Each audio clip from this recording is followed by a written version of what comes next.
The most direct unpacking of the notion of the experience of powerlessness is to describe having no power, that is, unable to change the situation or the predicament or the difficulty one is faced with on one's own resources. There's a psychological component, there's an emotional component. There is an inability to conceptualize being able to apply a movement in any specific direction in order to escape the sense of enslavement to the circumstance or situation.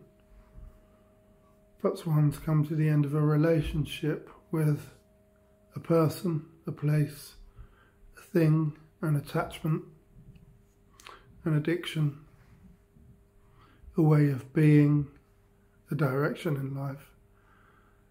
And despite repeated attempts, despite every effort to bring about change on our own resources, we find ourselves enabling the same pattern, the same process. We'd all be familiar with such an experience.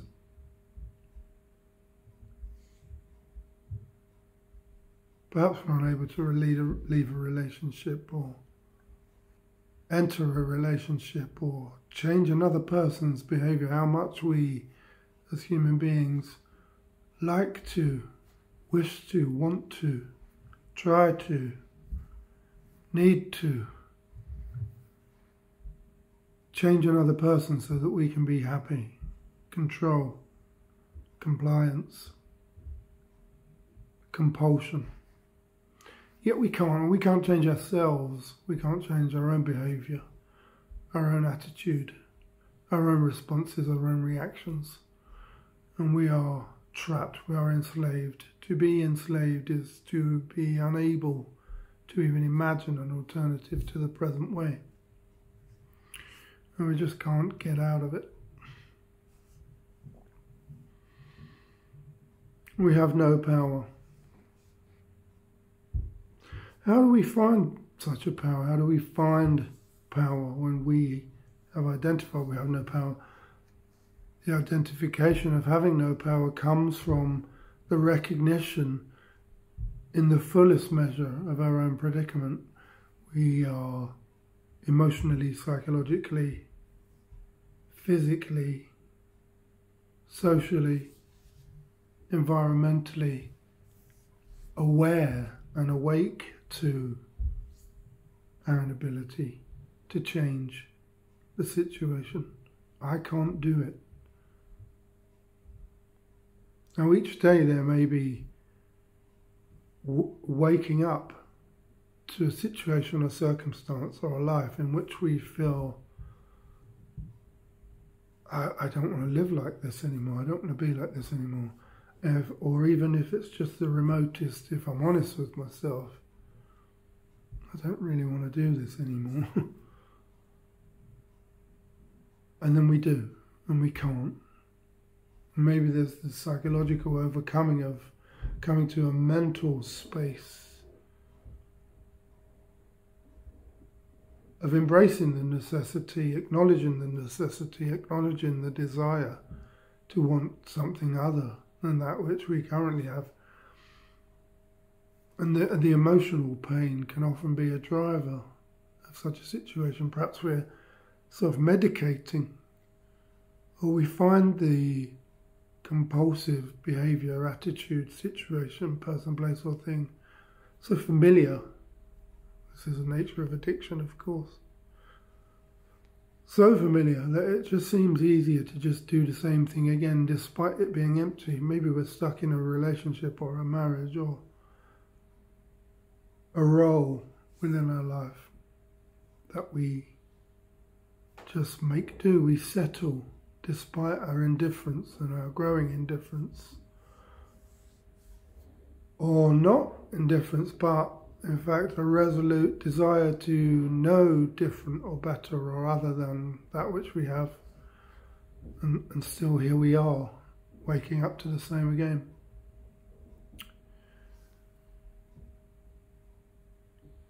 But we're unable to change the situation. finally, perhaps we come to a place where the recognition of the breadth of the suffering and the experience or the difficulty or of that sense of feeling powerless, we are awake to how defeated we are. We're not in the agency of surrender. We're not choosing to surrender. We are defeated by the necessity of having to surrender. Yet even then we can't perceive how or in what way, or even then we don't want to, even though we want to, and we're caught in the paradox of the predicament of powerlessness, that we can't imagine life without the situation, circumstance, person, place or thing. And we can't imagine life with the situation, circumstance, person, place or thing. And we're caught in the duality, the dissonance of two opposing thoughts or ideas. And the defeat itself simply enables us to continue with more of the same. A real notion of powerless. Perhaps we are free of the situation, circumstance, person, place or thing. But we are aware of, awake to the idea that unless we do something else, we're going to return to the situation, circumstance, person, place or thing, because we can feel that even on the other side of it, them or that, or then or there. We're not sufficiently on solid enough ground to be moved, to continue to move in this direction that offers a glimmer of hope, or that is simply something other than that which we had. Sometimes that can be enough, simply something other than that which we had, something different. This is different. Perhaps we dare not hope, or perhaps we are radically hope-free and we are beyond. The goal is always to become hope-free, never mind hope or having hope. It's desperate enough to live with no hope. It's even more desperate to live with a desire to have hope. We don't even have hope. We don't even have the desire for hope. Or maybe we get hope, as we like to say, or we find hope, or we realise that hope has found us through right support or circumstance or change that comes to us because we're unable to bring it about on our own agency. But the goal is always to become hope-free so that we can be moved beyond the whole sphere of where we've been trapped.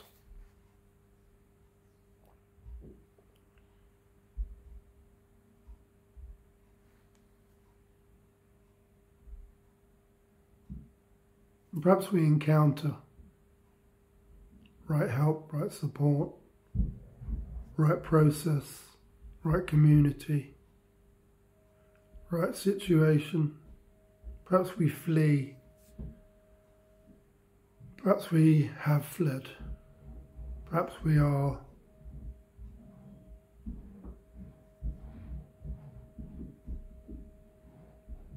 given the opportunity to be in community, to be rehabilitated, to be so situated as to be around peer support or professional support of a type, spiritual support, therapeutic support, teachers, individuals leading us through a path, a practice, a process they themselves have traversed or have been taught to teach you. There are numerous types of support. There are wisdom teachers in community. There are therapeutic teachers. There are social care spheres, practices. In the UK, where I'm based, we are not short of varied types of support. Certainly, one must acknowledge the decreasing concern for financing such types of support as we champion more material means and our political structures do as much as they can to preserve their own gains whilst making moves of some kind to seem as if they are doing the right thing. I express it in this somewhat cynical way as someone who's worked in charitable structures and profitable structures and institutions masquerading as charitable structures for approaching 20 years. One can, of course, critique one's own tribe. It's important that we do, certainly. But there is a glut of good people. I've met people I would call Christ-like people that would be appalled if they knew that I saw them in that way, that they have a capacity for giving and serving and teaching and offering the opportunity to uncover ways for each individual in which they can find the necessary power to move from a sense of powerlessness, from the emotional and psychological experience of feeling powerless, terrible place to be, to recognizing innate power, innate self-care, self-love, wisdom,